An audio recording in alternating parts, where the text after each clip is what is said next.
I wanna rock and roll all night. I can't sing in a nice register at this. And party every day. I. Do you party anymore? Nah. The Sophomore Slump. Welcome to episode 2 of What's Your Damage with Jez Watts, the podcast where I desperately try to relate to people's trauma and to people in general. This is an interview with Aidan Jones. Go to his website, aidanjonescomedy.com, AIDANJONES comedy.com for his upcoming tour dates. He is now based in the UK, but I believe is touring all through Europe. Also, please go and watch my full comedy special, White Rice Supreme, on YouTube or streaming on the various audio streamers, and come and see me as I tour around various festivals in Australia, New Zealand, Southeast Asia, and the UK. Here is episode 2. As 21st of June was 6 years sobriety for me, but the last time I drank was at my best friend's wedding in Greece in July 2023. Yeah, okay. And I will drink again this Friday. What's happening? Oh, this is I'm going to Gimlet, which is one of the best restaurants in Australia. Yeah, okay. So... And with that friend and his wife. Yeah, cool. And I'm going to have some of our mates work there. I'm going to have a Gimlet cocktail. Yeah, nice. I love a Gimlet. We're going to get dinner. Yeah, nice. And then I will also drink on the 20th of July because Luca and I are going to St. Peter in Sydney, which is also one of the best restaurants in Australia. Yeah, sick. So I love it. 2 nice dinners. Why did you stop drinking? Because I was a fuckhead.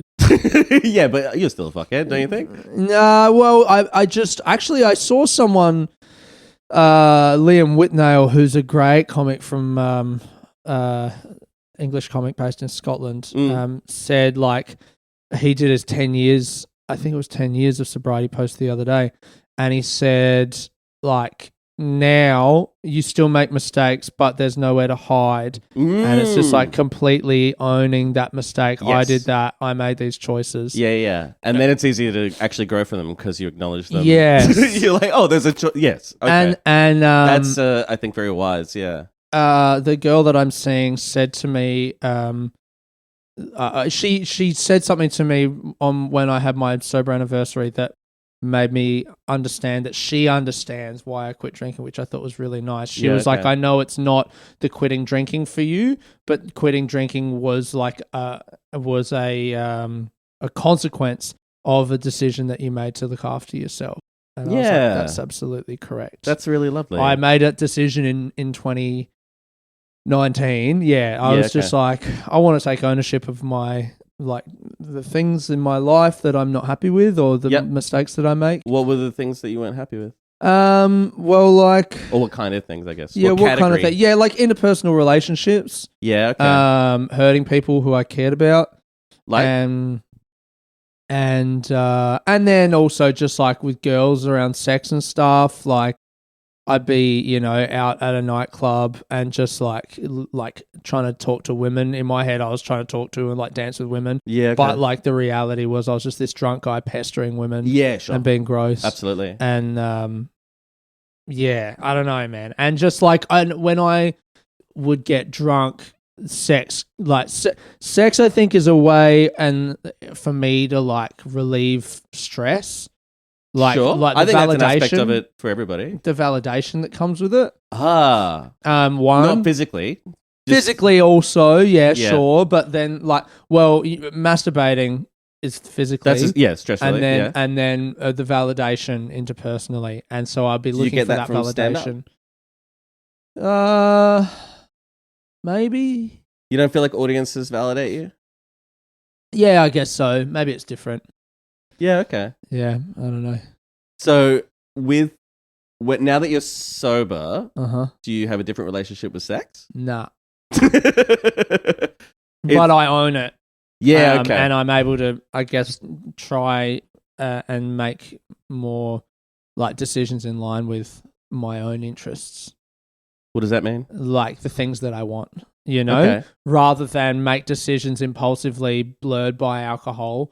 Yep. And then go, oh, I regret that. I shouldn't have done that. You know, like cheating on people or just like make impulsive decisions in the moment because I'm like, I want to have sex. But there's other stuff at play there, man. Like in therapy, like, you know, me and my therapist have talking about how like I don't do well with rejecting people. If someone offers me, like if a woman propositions me for my whole life, I've just been like, well, obviously, yes. Yes, of course. Regardless of what else is going on. Do you think that's like out of people pleasing or what do you think that's out of? Yeah, I guess so. Yeah. I definitely, when I was younger, there's definitely multiple people I've had sex with out of like politeness. Yeah. Where I didn't want to let someone else down. I was like, oh no, I feel like someone exposes a lot of themselves to ask. It's definitely to be like, hey, let's have sex. And so it's like, oh, I don't want someone to feel bad. So it's definitely not politeness for me. It's like if someone says, "Do you want to have sex with me?" I'm like, yeah, I do. But then afterwards, I realize like I don't want to spend any more time with that person necessarily. Yeah, okay. And then they're like, "What?" I thought, you know, because because the courtship process of having sex, I guess, is like fun conversations or whatever. And then we have sex once or twice, and then after that, I'm like, all right, I don't want to hang out with this person anymore, so I just completely withdraw. Yeah. And they're like, hey, what? And I'm like I just don't reply or whatever. You like did a lot of ghosting. Yeah, I like ghosted people. Yeah, like that. Okay. Yeah, totally. Very hot and cold. How long have you been in therapy now? Since I quit drinking, 6 years. Yeah, okay. So you quit then started therapy? Or I quit in June at the start of a 4-month trip around Europe and Asia, and I was just like big. Like Edinburgh Fringe stand-up stuff, but then also like I saw my football team Tottenham Hotspur play in the Champions League final in Madrid, and I did a tour of Asia for a month, and I traveled through Europe. I met my biological dad that year. It was this incredible trip, and at the start of it, I just like, I had some pretty dark moments, like in Madrid, big drinking week there, and then I got to Asia, and again, just was like fucking. I'd never traveled through Asia before, and I was doing these gigs and got real sloppy a few nights, and there was like some stuff with sex workers, you know. And I was just like, what am I doing? Oh yeah, I saw you get brought up to stage in Perth. Oh, that's Legacy. Yes, Legacy introduced so funny, to your set, be like, "Yeah, I saw this guy fucking prostitute." Yeah. He loves telling that story. Oh my god. And I think the start of your set was that's the worst introduction I've ever had. Yeah, and I've had it about 30 times. But okay. Yeah. So like the start of that trip was just like messy and got dark, and you made a decision. During that. I just woke up. Went, I just don't want to feel like this anymore. Yeah, I just woke up one morning. I realized that I could quit as soon as I realized that I could stop drinking forever. It became an option, and then it was like, well, if I don't do that, then I'm a coward. So I just was like, you're big on avoiding being a coward. Yeah. You can't be a coward, man. Oh no, absolutely. No. It's cowardly, actually. I've heard you call me that a bunch of times, and you deserve it. No, that's true. I'm cowardly for sure. I stopped. I reckon 2021, maybe like around there. Yeah. But for me, it was like a long process where once I decided I had to stop, like I wasn't able to stop.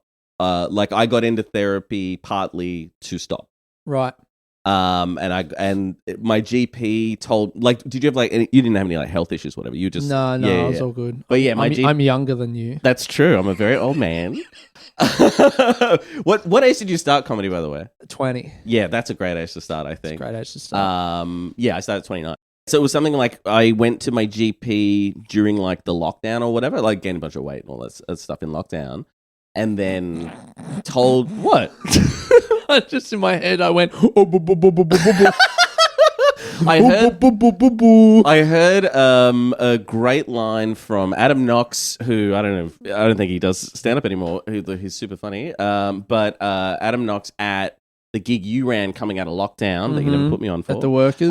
Yep. And I never put you on? Yeah, of course. Funny. Yeah, really. I thought it was really funny at the time. But I heard him do a great line. I think it was like your first show out of lockdown or whatever. Yeah. And he came on stage like, oh, you know, I've gained a bit of lockdown weight over the last 10 years. And it's beautiful. That's great. Beautiful. I loved his line. There's nothing wrong with being funny fun. I mean, other than medically, but obviously other than that. and aesthetically and. So I live alone in so many ways. Oh,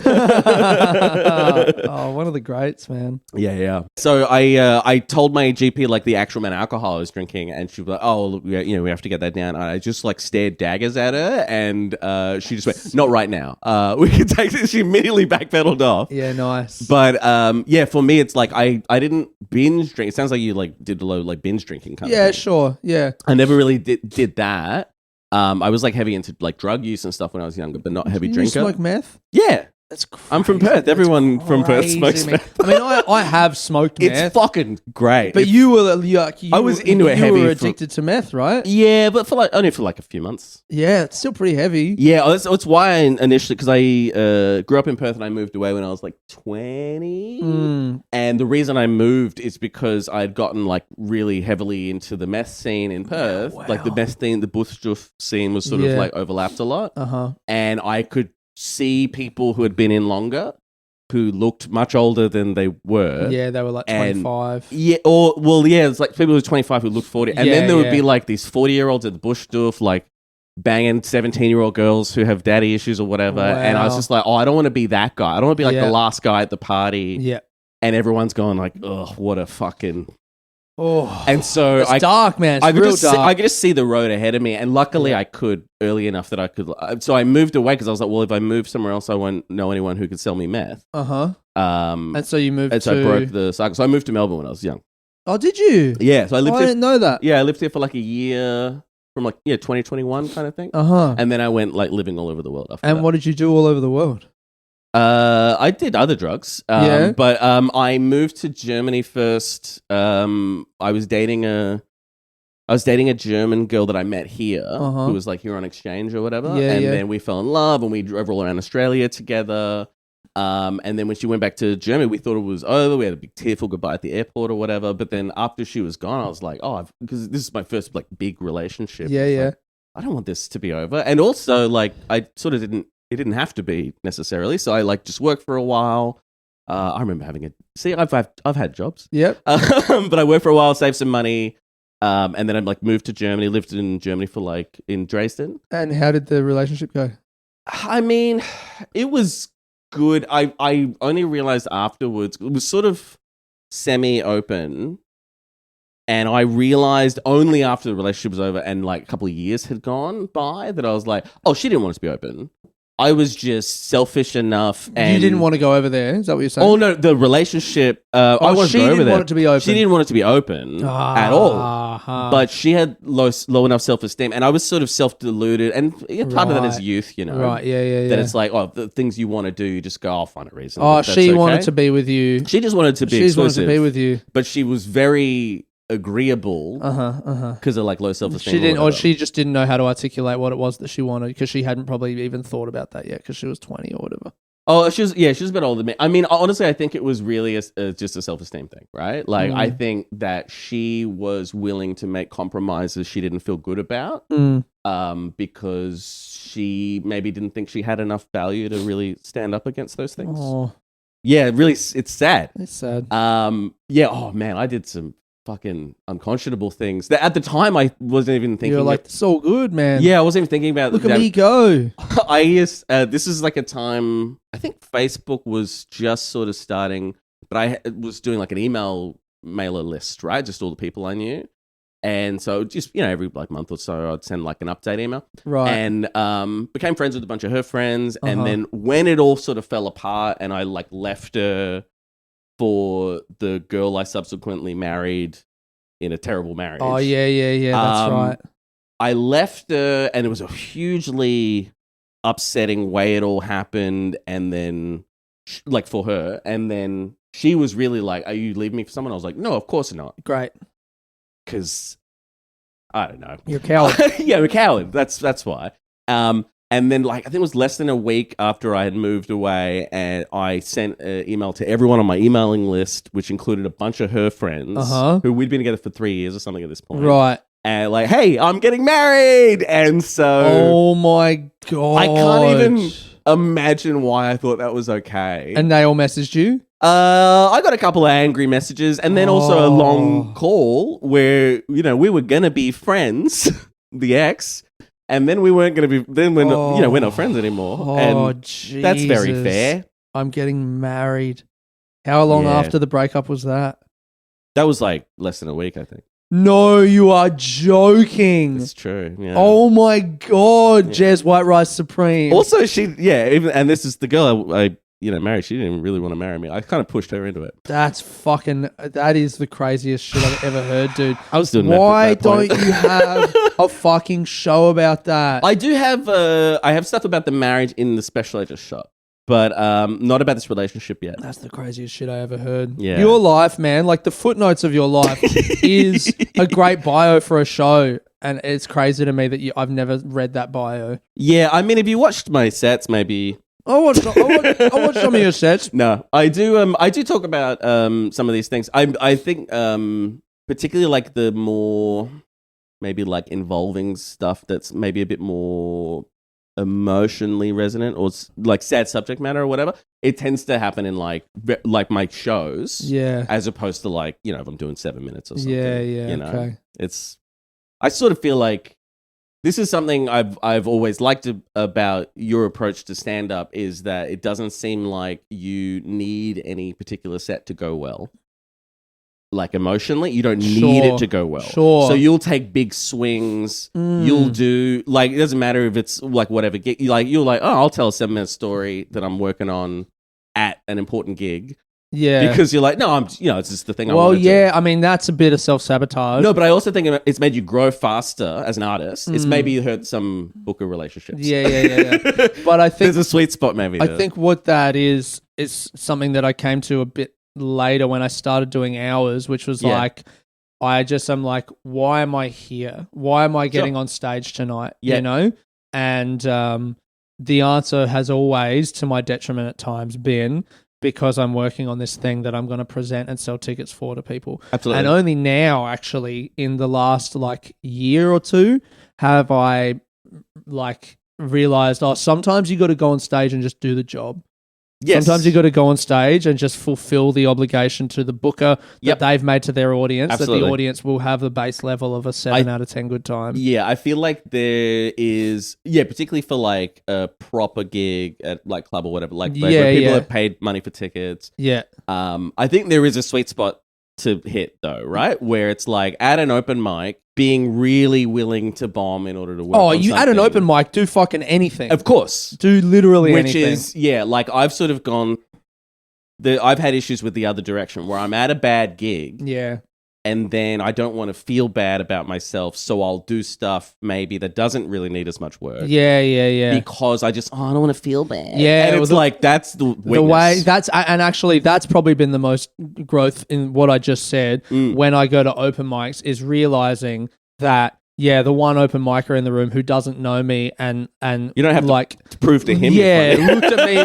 Looked at me when I was like, oh, hey, I'm Aidan. And they were like, oh, hey. Like, Yeah. Because open micers are just like, oh, yeah, some fucking 30-something-year-old dude. I don't care about this guy. Yeah. I don't need to do my best set to try and impress that guy. And actually, if I do, it probably won't impress him anyway because he's not even watching because he's a fuckhead. Yes, absolutely. And so I just am going on and I'm going to bomb and I don't care. Yes. And in doing that, eventually, the people who care about comedy, they see you around enough times and they see you doing that and they actually have a respect for you. They go, oh, absolutely. I get it. I see this person knows what they're doing and blah, blah, blah. Yeah, as long as they've also seen you do well. No. I mean, you do, and eventually you just do.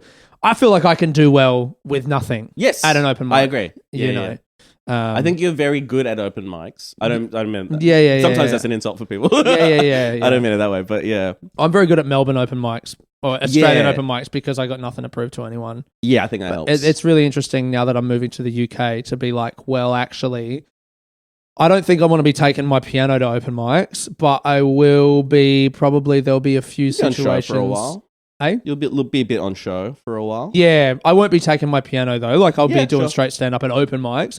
I will be taking my piano to club gigs. Yeah, because that's my best club set. Yeah, of course. And like try out spots at clubs and stuff. But yeah, at open mics, like I we'll see what I do in Edinburgh, but I wouldn't say I'll be going to open mics in the first month and doing a brand new 5. I'll probably be going there and doing some stuff that's all right, or opening with a couple good things or whatever. Yeah, that seems reasonable. Yeah. What's the worst you've ever bombed? My worst bomb is May the You remember the date? 2nd, I think, 2015. Okay. At a Jongleurs gig in London. Jongleurs was this club that, like, they were a comedy club who their audience was people who bought a package for their Bucks or Hens night, and they would go great. They would go paintballing, and then they would go to the comedy, and then there would be a bar where they would all have jelly shots and try and have sex with each other. Awesome. So the gig was at the start of May. It was one of the first days of May, and I was booked for it because I did a music open mic on the 1st of January that year because I'm a fucking pig. And this lady was there, this Australian lady who happened to be the booker for Jongleurs, but she was just there supporting her friend playing music, saw my set, and this should have been alarm bells. I mean, it is now. She couldn't even stay. We got talking, and then she couldn't stay to watch my set, but she was like, let me look at your notebook. And just looked through my notebook and read things and was like, that's funny. I'm going to book you for Jongleurs. That's so it's just insane. That's an such insane a funny fucking decision. thing. And, I was like, oh, yeah. Like at the time, I'm so fucking arrogant. I was like, oh, yeah, like my notebook is funny.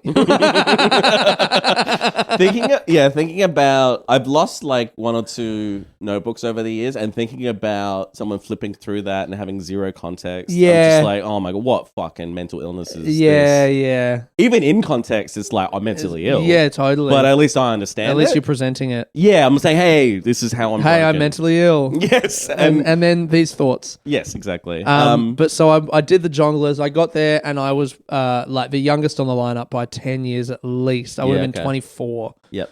And, everyone else there has been doing comedy for 10, 15, 20 years. These are veterans. Jongleurs was a great payer. At the time, it collapsed in like 2017 or 18. But at the time... Well, it's booking open micers based on their notebook. So. Yeah. Well, no, they didn't pay. What it was they didn't pay. Okay. They paid well, but they didn't pay. They ran out of money and they stopped paying acts. Acts were like a year in arrears and they were owed like thousands of pounds and shit. But people bought houses off of the Jongleurs circuit in the UK. It was a big thing. They had clubs all over the country. But anyway, so I get there and I'm talking to, it was Wayne Deacon backstage. I was the first time I'd met him, and we had the mutual friend Corey White, old Corey White, not Perth Corey White. Good Corey White. OG Corey White. Corey White the Greater. And so we were talking about him, and he was like, oh, yeah, great. And then we went on stage, and I 10 minutes, I fucking ate it so bad. I did my set at least, which was like, I really hid behind my set, but I just couldn't believe that it was bombing. I was like, right. It was my best fucking shit, man. So how long were you in at this point? 3 years. Okay. Yeah. But yeah, it was, they just smelled the fear on me, man. And I was wearing this fucking shirt that I'd been out for a few days, and I reckon the shirt smelled, and then I was in my head about that. Like, as soon as I got on there, they just could smell the weakness on me. Yeah, for sure. And I could hear people. Yeah, how you're feeling in the moment, like just in terms of how your body feels, how your emotional state is, like it's so much of how a set goes. Well, you learn how to mask that. You learn how to, if early you're not, on. Yeah, early on. That's just how you're at the mercy of it. But right? when you've been doing it for a while, you understand, okay, I'm not feeling good right now, but I know how I behave when I am feeling good. Sure. So I'm going to behave like that and just get through this. I've definitely gotten a lot better in the last couple of years of like changing my emotional state before I go on. Sure. Like programming myself to be and putting myself in a position where I can feel better. Yeah. I actually, when I lived in London, got really good at saying how I was feeling by doing one of my jokes in that kind of tone. Oh, yeah. Like I had a joke that was like, I feel so stressed all the time in London. Like I have alarms on my phone that just say calm down. That's good. And when I was in a bad mood, I would just do that joke and like, sad or angry or whatever. Yeah. And I would feel like I told the audience how I was feeling without being like, I'm in a bad day, like without telling them about my fucking day. Yeah, great. Anyway, so I did the set and then I went off stage and I So you're getting heckled and stuff, or No, just people whispering to each other, and no shouting, but like, yeah, people just disengage. your engagement? Yeah, okay. And I went off, and I was backstage, and I was like punching this couch, screaming, just like fuck. And then Wayne comes in the back room, and he's like, "Whoa, buddy, take it easy. It's okay." And then he goes on and does great. And then I went out to dinner with the booker afterwards. Okay. And she was like, "Oh, it's great. You just did your jokes, and that's good. And we'll get you back. Blah blah blah blah blah." And then I at dinner got a message from Corey White in Australia. Yeah. Hey man, Wayne messaged me. He said you had a pretty rough set tonight. Just checking to see if you're okay. Oh, that's so Which sweet. is so brutal that the news made it halfway around the world. That's how bad the bomb was. But it actually doesn't. Wayne was like, "Hey, your mate had a pretty rough one." It honestly doesn't sound that bad. It sounds like. Oh, it was horrific, man. It was fucking awful. The headliner, messaged someone on the other side of the world to say, "Hey, but I just saw your boy fucking eat a bag of shit." I think he messaged me like, "I just saw your boy attacking furniture." yeah. And because it was so bad. I think how you felt about it. No, it was worse. awful. It was so fucking bad. But no. I was a boy among men. I think, I mean, that just sort of happens to everybody. Just out of my fucking depth, man. Yeah. Shouldn't have been. You get more resilience as time goes on. Yeah. It's weird to me because the next, like a day or two later, Wayne messaged me and checked in, and it was like, a lot of people would have quit after that, but you didn't, and that's good because I did another set the next night. Yeah. Which is so funny because in the years since, Wayne Deacon has proven himself irrevocably to be just a cunt. I don't know him just one of the worst fucking men in comedy. Is he just a petulant, entitled little cunt? Do you think Do you think that has happened over time? No, I think he's always been like that, but for some reason he was You nice just caught him on a good day. I think maybe because I also was an angry young man. Oh, he saw something of himself. I think he saw something of himself in me, and also he's very comfortable being above people. Yes, right. I don't know him super well. I do know that about him. He's very comfortable. It's very clear how he perceives the hierarchy. Yeah, he makes it clear in a way that doesn't need to be made clear. Yeah. And he's very comfortable when he's the one who's like got the upper hand. Yes, and when he doesn't, interesting. He's fucking goes to bits, and it's pathetic. Do you think? I'll just say this because I think my second ever set, I came home and I cried in my partner Nicole's lap. She was sitting on the couch, and I was on my knees on the floor, holding her legs, crying in her lap. Wow! I think it might actually be my third set. It wasn't my second set. My second set went bad. My first set went well. Do you know who's never done that? You, Wayne Deacon. You know who's never told you that he's done that? Yeah. Second or third set went horribly, like really bomb. My first time on stage went great. It was like I did like a spot it was like a bar show at my university that I was at. It's like, and friends came, and I look back at the subject matter that I'm very embarrassed about, but like it was like good in a way that I was like, great, I can do this. And then I think it was second or third set, it was so bad that I was like, I thought I could do this and maybe I can't do this. And I loved comedy so much. And it was that. So it was sort of tears of like, oh no, I'm deluded. And it's like, hey, but look at you now, man. Yeah, I'm broke. Look at how far you've come. If you could see yourself then now, I would kill myself.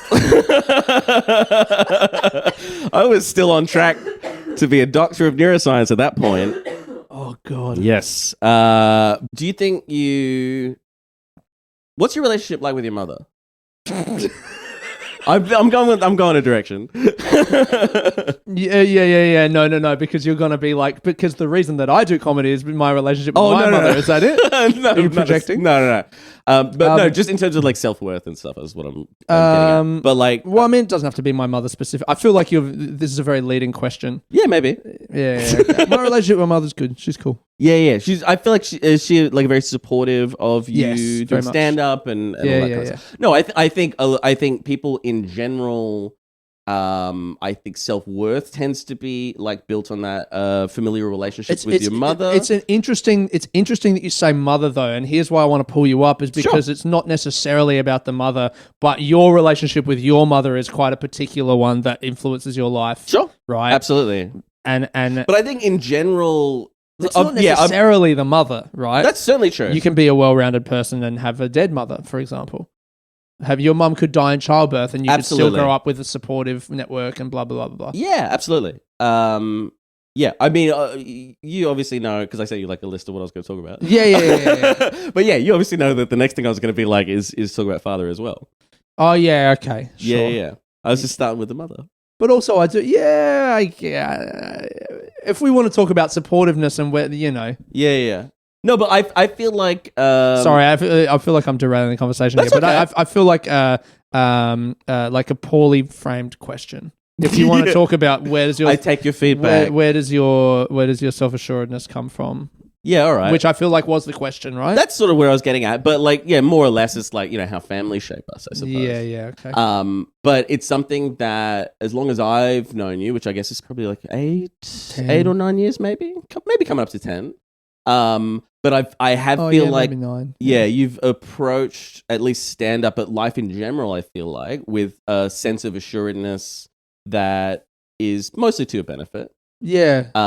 And yeah, I guess the reason I asked about the relationship with your mother is like, you know, how much of that do you think comes from your relationship with your mother? Well, yeah, it just happens in my case that it does come from my mother.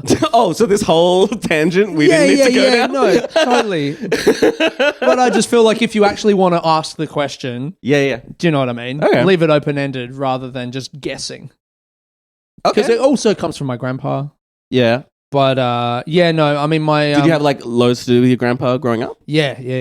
Because okay. my mum had me when she was by herself, right? And those were her parents, and she was 23. And even though they lived 4 hours away, 23 when she had 23, yeah. Wow. And she was living, you know, in a house that my grandparents bought in Adelaide for fucking nothing, like in the 80s. You know? We've been looking at trying to buy stuff recently, and God, things used to be so affordable.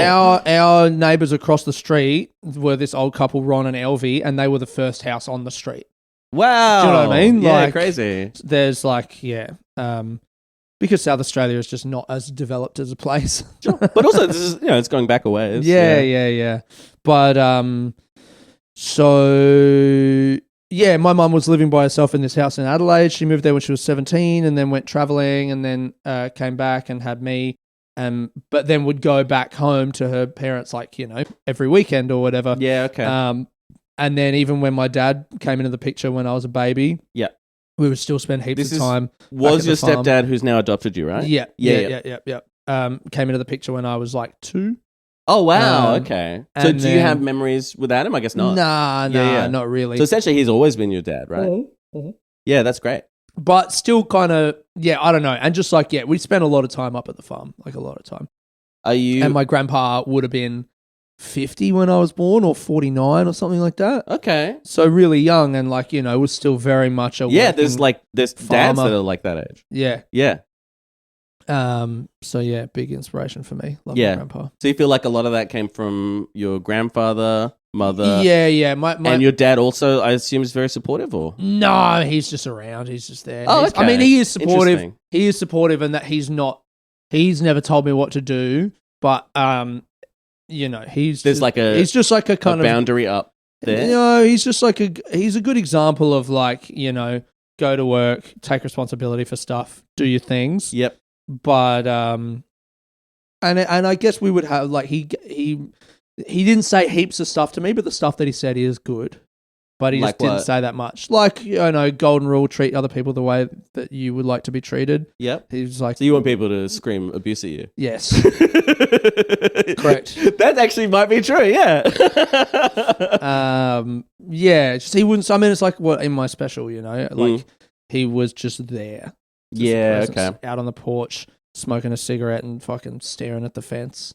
Do you still, because you met your, I don't want to like trot over all this retrodden ground or whatever, but as far as like your biological dad that you met, do you still talk to him now? Do you have a relationship with him going forward? I did the reach out. I did. I like kind of laid out where I am. And stepped in more than halfway, I think. Sure. I mean, you flew to South America. I think. No, Austria. Oh, Austria. He lives in Vienna. Yeah. But yeah, flew there twice. First time was very overwhelming, and I wasn't ready for it. And then I got back to Melbourne and started therapy, and wrote the show. So this happened right after meeting your biological dad. You started therapy. Yeah. And made decisions about what you wanted your life to be. Yeah. That's interesting. Yeah. Well, I knew. No, it wasn't.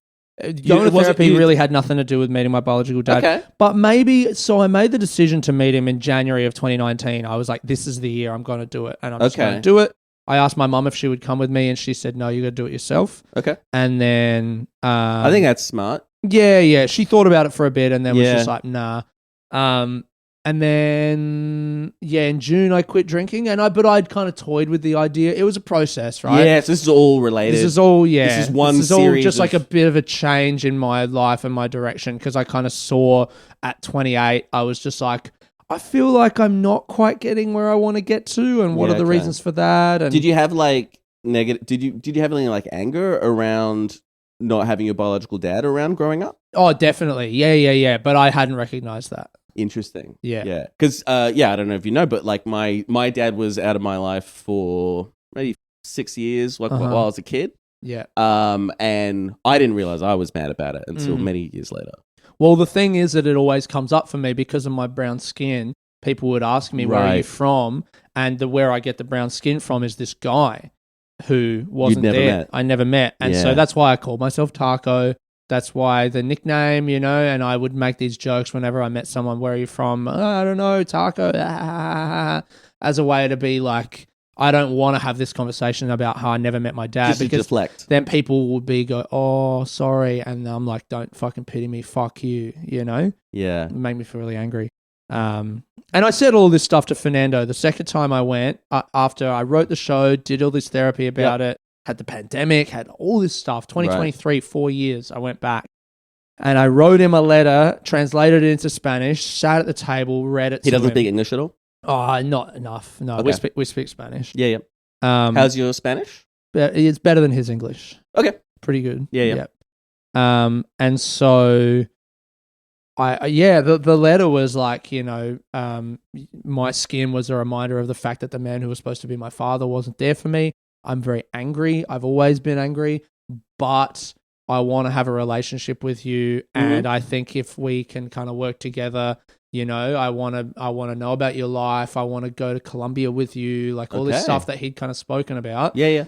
And he listened to it, and then like still not able to take any responsibility for the fact that he wasn't in my life. And as much as there were extenuating circumstances, sure, and it was a very difficult decision. The fact is, like, he still at some point made a decision to stop contacting my mum. Right. And he can't take responsibility for that. They were in contact, like, after she came back? Yeah, after she came back, he knew that I existed. Yep. Like, she sent him a photo of me as a baby. Yeah. That he had. But he tried to come. Like, he did try to come, I believe that. But at some point, it was too hard for him to come. What does that mean that he tried to come? Like he went to Argentina to try and get some passport and couldn't. And then he was talking to some guy who was like a smuggler. This guy. Okay. But again, I'm just like, how much of that is realistic? That's a good point. Do you know what I mean? I believe that it's true, but this is fanciful talk. Oh, I'm going to get smuggled into Australia. Shut the fuck up, man. Like, grow up, get a fucking job. Figure out a way to get there. Keep writing to the kid if you really want to be in the kid's life. Or if you don't, totally understand. Really hard to do that stuff. Maybe you want to just move on. Yeah. But then when the kid comes and meets you 30 years later, don't say, misrepresent it. Hey man, I'm really sorry. It was just too hard. I had to move on, but I'm here now and I'm sorry. Interesting. He didn't do either of those things. Yeah. He just went like, I was so angry, but I've realized now that actually what was he angry bad about? Things happen. I thought that your mother was trying to keep you from me, or I thought like, interesting. Yeah, man, and it's just like that. It's like, mate, you've had fucking 30 years to reflect on this, and that's all you've got. That's fucking rubbish. Yeah. Yeah. I mean, it's a tough position for everyone. Yeah. I feel like. Yeah, you know? yeah, It's tough for very your tough. mum. It's tough for you. I'm sure it was tough for him as well. Yep. Yeah. But in my letter, I think I was generous and I kind of said that. Yeah. And he wasn't able to meet me where I am. And so now when he messages me going, oh, best of luck. Oh, to he's you, still family," like following he still up and messages stuff? me and stuff. And I'm like, I'm not even like, fuck you. I don't say anything because I'm like, I got nothing to say, man. I said Yeah. it all to you. It's there. Interesting. I gave you the letter. It's all there if you want to read it. So you're like polite? No, I don't say anything. Just no reply. I have nothing to say. Yeah. I have nothing to say to this guy because I fucking said it. Yeah. You know? You And it's like if you want to just ignore what I said and come back at me with these platitudes, that is irrelevant. Like it's fucking read the fucking letter and reply to it. Yeah. You know? But he can't. He won't or he doesn't understand. I wrote it in fucking Spanish, man. I mean, that's a lot of work. It's there. That's a lot of you effort. know? And I had 2 friends independently check it and it's exactly what I wanted to say. Like Yeah, there's no interesting. ambiguity.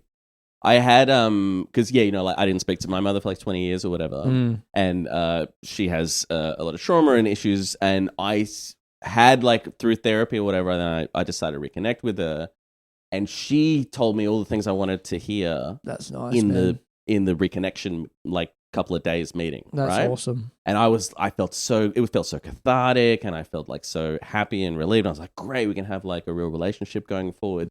Unfortunately, I later realized she was just saying the stuff I wanted to hear. She didn't understand or really feel the things that she had said. Oh. She could just feel what I wanted her to say, Oh. which I almost feel like I would be happier if she didn't do it. Yeah, like totally. it actually felt like a bigger letdown that she said the things I wanted without meaning them. But at least you know that you did everything that you could do, right? No, but I think that's true for you as well. Yeah, right? no. Yeah. Definitely. I mean, now what it is like, I have a relationship with her. It's just not as deep and honest as I wanted. Yeah. But this is the thing with my therapist. It's like if she's not capable of doing it, that's just how it is. Yeah, that's just what it is. But And you can sort of have to control. accept it at a certain point. Totally. Yeah. On my mum, I will say very recently in therapy, we've talked about like, because I think I'm very hesitant to express anger at my mum or just women in general, and like in romantic relationships, you know, it doesn't feel safe. And my therapist is like, because I feel like in general, like you do express anger a lot, or maybe at you. Yeah, that's in our relationship. No, I feel like in general that would be a thing I would say that I would seems like you're in touch with. You disagree? Yeah, no, I mean maybe like I can express things that I'm angry at, but maybe they're not actually the things that I'm angry at. Yeah, you know? Interesting. Because like, yeah, you know, I can yell, I can shout, but it's not honest. But it's like it is honest. I am angry at those things, but there are other things that I'm also angry at that I'm maybe not talking about, or I don't know. Okay. Maybe it's not that simple because I feel like I am quite honest. You know, I like think so. in comedy, for example. Like, and in life, I talk think. about the stuff. But yeah, just like my therapist was like, it's interesting that, you know, you won't allow yourself to feel this anger towards your mum when it's like she also chose this guy. Yes. You know? So it's like there's responsibility in all parties. And I was like, I just had never really considered that. Like, oh yeah, that's true, right? Like just because my mum was there for me and was great, and you know, I wouldn't say that I wish that she did anything differently. But her choices did lead to difficult, you know, things for me and for her, and whatever. Like that's just a part of life. Yeah. And to acknowledge that is also important. Do you think you're good at empathy?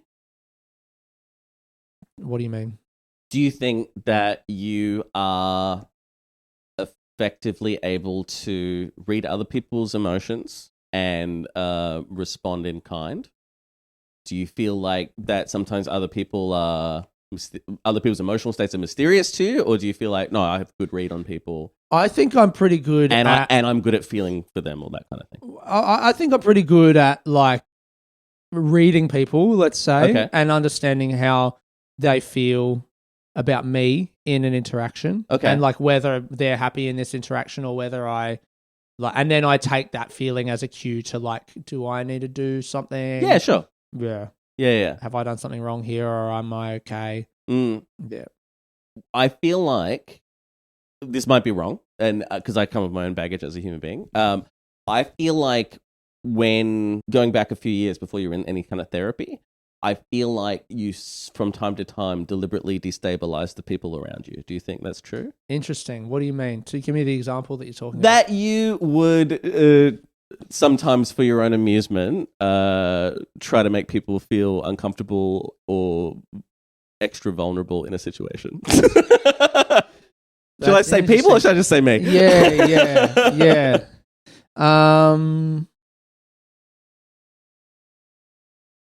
Not to like a full sociopathic level or anything. I'm not saying that. Yeah. But from time to time, I mean, I think I would say things to try and get a reaction. Yeah.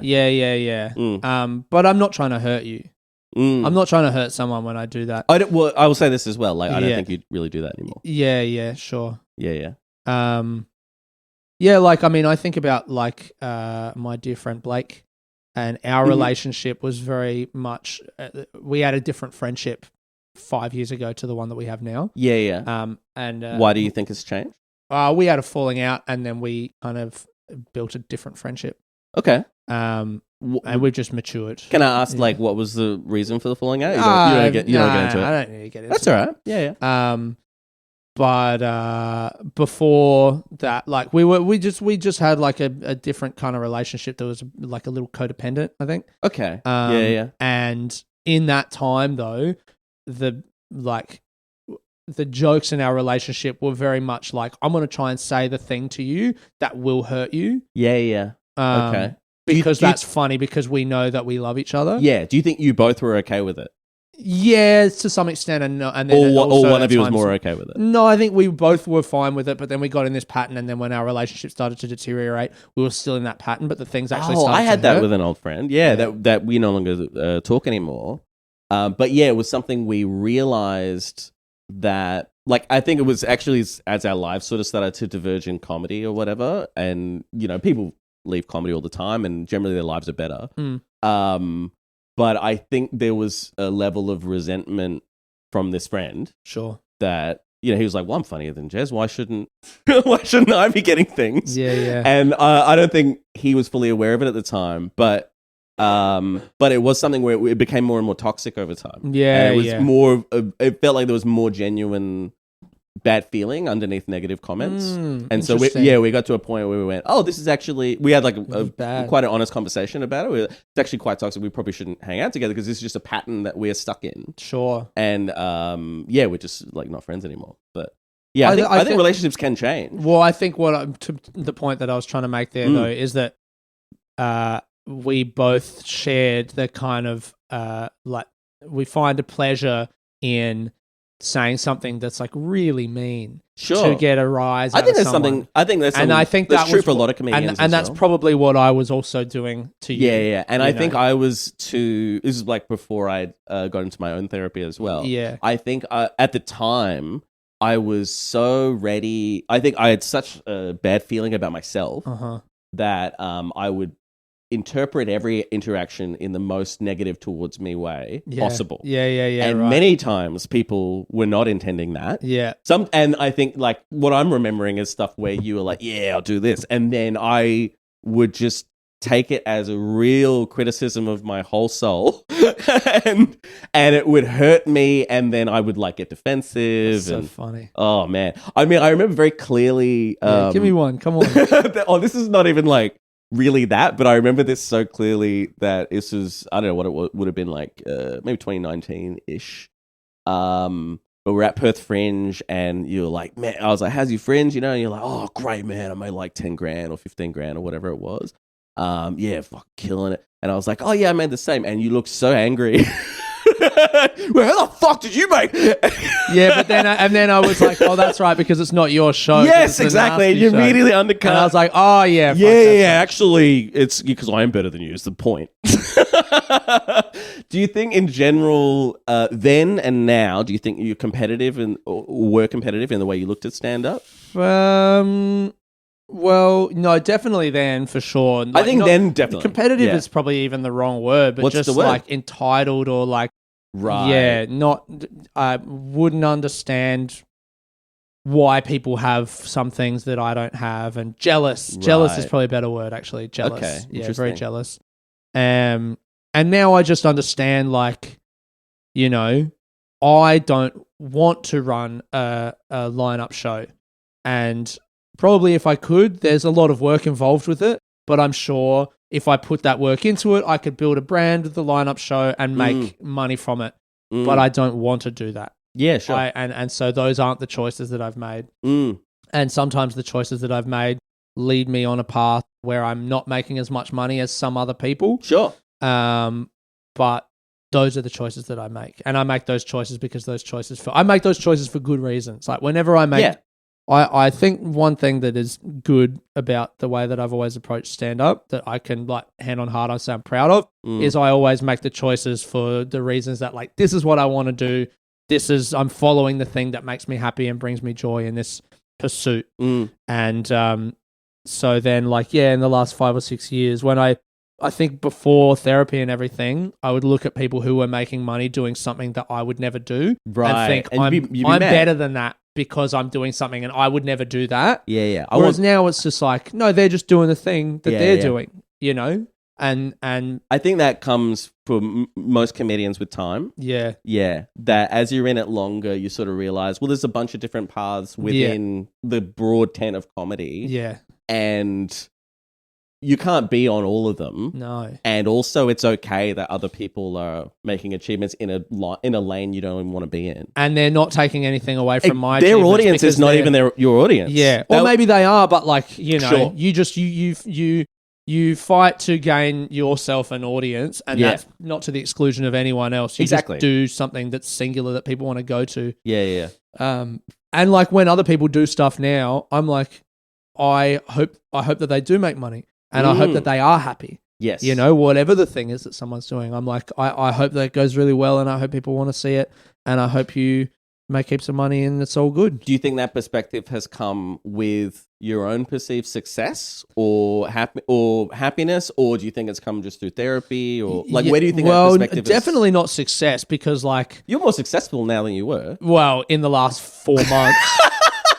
Do you know what I mean? Like, all right, I've only had a show that's been going well since January when I first did it, or maybe arguably since Edinburgh. I had a good Edinburgh with this show, but, like, in the last, but I feel like your special that you made, like, you had like a big career jump then. Yeah, but, like, unfortunately, or I mean, not fortunately, unfortunately, but, like, you know, the progression in comedy is not linear. Yeah. It's not like a regular job where you just get promoted every couple of years. I think the thing But I think you had a big bump and maybe you went down a bit and then you come back the thing up. about the special was, and I really hesitate to use this word because it was a word that someone in the industry used to me and it made me so mad, but it was a bit of a fluke in the sense that, like, everything is. I didn't know how I did it. Like, yes. I was just like... A lot of people after that, because Stupid Old Studios made it, and I was chatting with them, a lot of people were apparently coming to them like, I would like the taco. Yeah. They just want to have a cheap special that's well attended, that is received really well, gets, distributed by an international distributor.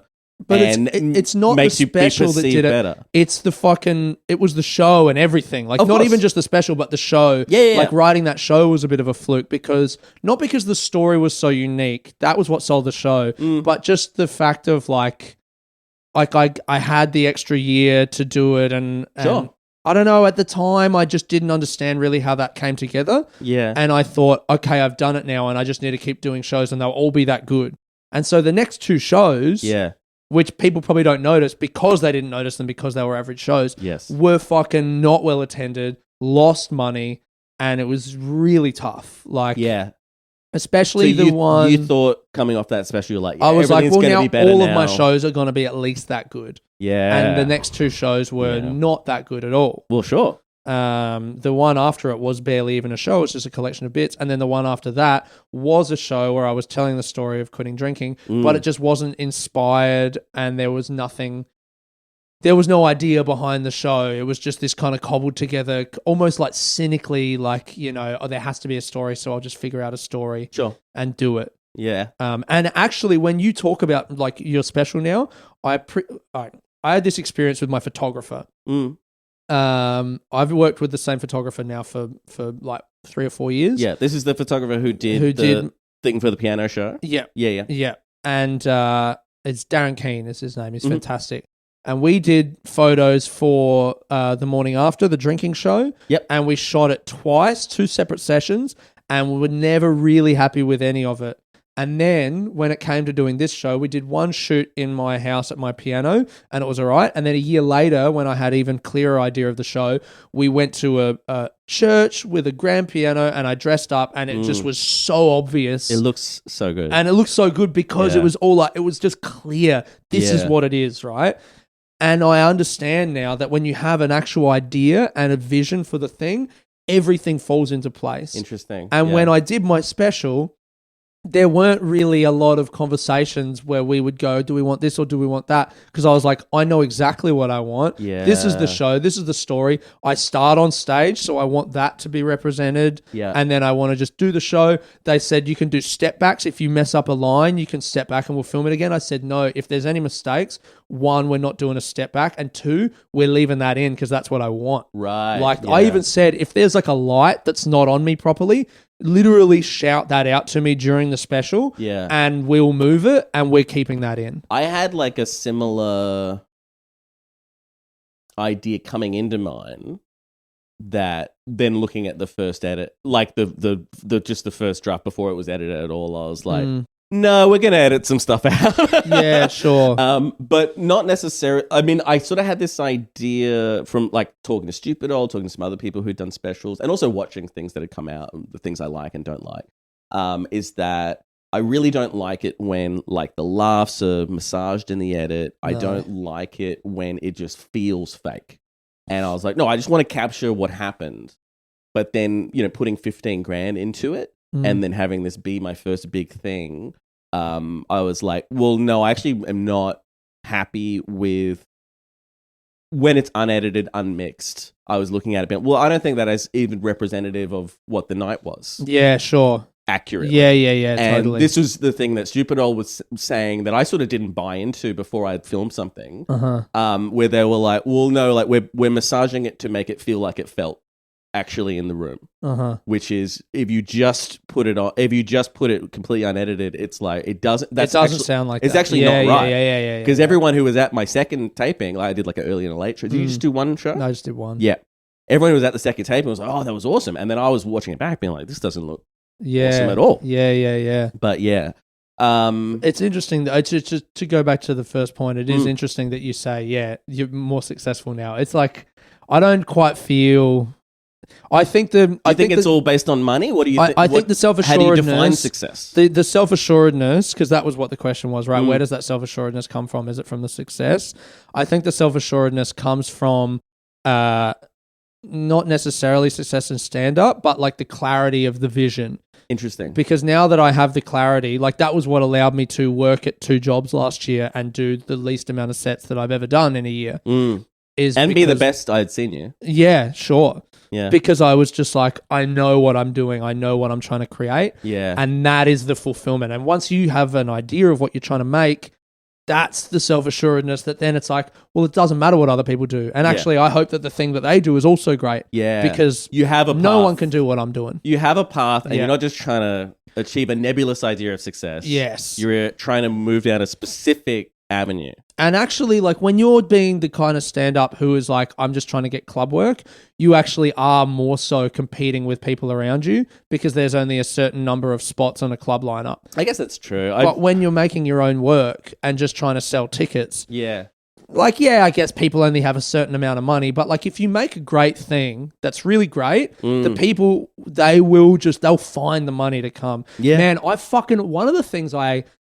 have like a real contempt for with stand-ups and just people in the arts generally is like people are so desperate to give you the excuses that they use themselves for why they're not having success. Like what? People go, oh man, yeah, you know, people didn't come out to your show, but it's a great show and like it was raining or it's cold or the cost of living or blah, blah, blah. It's like just because you made something good doesn't mean that people are going to come out and pay money for it. But if you make something great, people will fucking find a way to come. They will. You just have to make it better.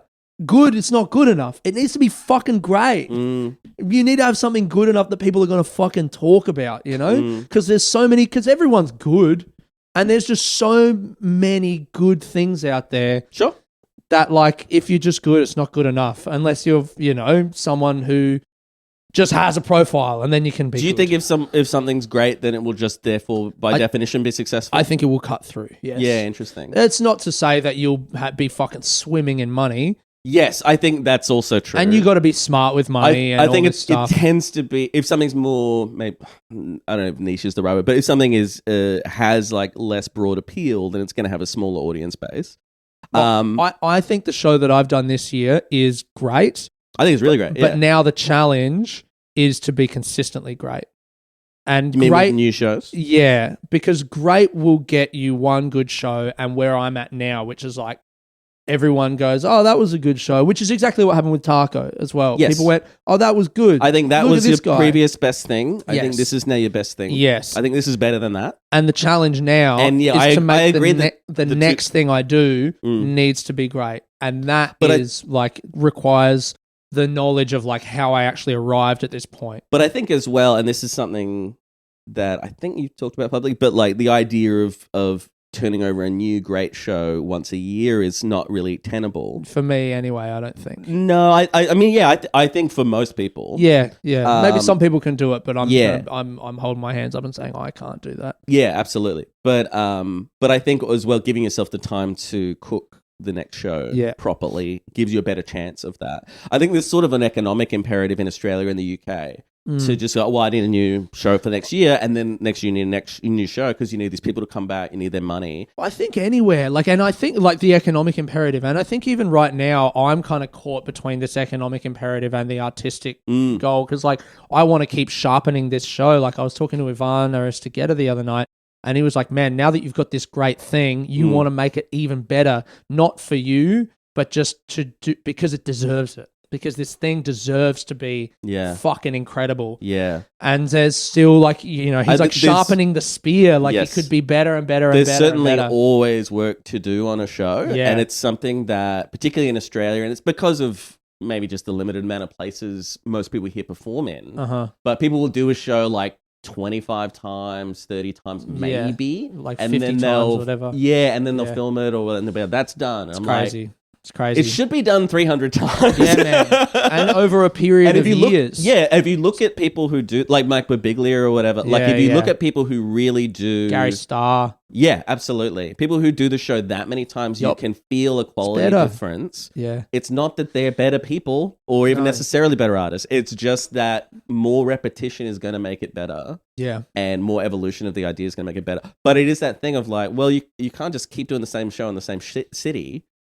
No, you got to travel. You got to go away. Yes, you need to travel and do it that way. Even like this year in Edinburgh, I'm doing my show at Summer Hall, and then I'm doing a free show on the Free Fringe that I don't really know what it is. And on one hand, I'm excited to have an hour every day to work on a new show. But on the other hand, I want to keep improving this show. And I feel like it's actually really hard to be pushing forward in two different directions at the same time. Yeah, I've done that in the past where I'm doing multiple shows at a festival, and I think they all suffer. Yes, and so I think the one that I'm gonna, I think I've got to make a choice. I'm kind of struggling with this at the moment in Edinburgh because the Free Fringe one I've only done for money. I've only done because I'm moving to London and I don't know that I can afford to not do that show. Yes, and so I'm like, well, then what the fuck? I think ultimately I'm going to have to just try and keep working on the Chopin show and that free show. It will be okay. Yeah. And I have a few ideas about what it's going to be, and that'll be the genesis of a new show, but I won't be putting all the work every day into that. I think that's smart. Yeah. Yeah. All right, we're going to wrap up in a minute. You moved to the UK in 2 weeks, 3 weeks? Yeah. How does it feel? Fly out of Sydney on the 21st of July. It is currently the 2nd. Yeah. How's it feel? Yeah, wild, man. Because you've lived there before, so it's not unknown. Yeah, you have good friends that are there. Yeah, I do. That's great. And I am seeing this girl that we met in February, and that's going really well. And she lives in London. Okay. And then I've got dear friends David Alfie Ward, great comic. Oh yeah, really He good. lives in North London. Yeah. Milo Edwards, who lives just outside of London. Mm-hmm. The great Peter Jones. The great Peter Jones, exactly. And Michael Schaefer, and a bunch of other people who I worked with in the cafe that I worked at 10 years ago that we're still friends. But it does feel like I'm moving to a new city. Yeah. And also, I think it's a new you that's moving there as well. And the city will have changed. And I'm leaving Melbourne, and this has been effectively my home since I was 21. And I moved here as a boy at the start of my stand-up journey. Yes, I remember hearing stories about how you were. Yeah, man. I was fucked. You had some learning to do. Yeah. And I did it, Yes, and absolutely. This city has given me everything. Yeah. My whole life, and like now I'm leaving, and there's like a real sadness about that. And I think when I get on the plane, this period that I'm in right now is the mourning period.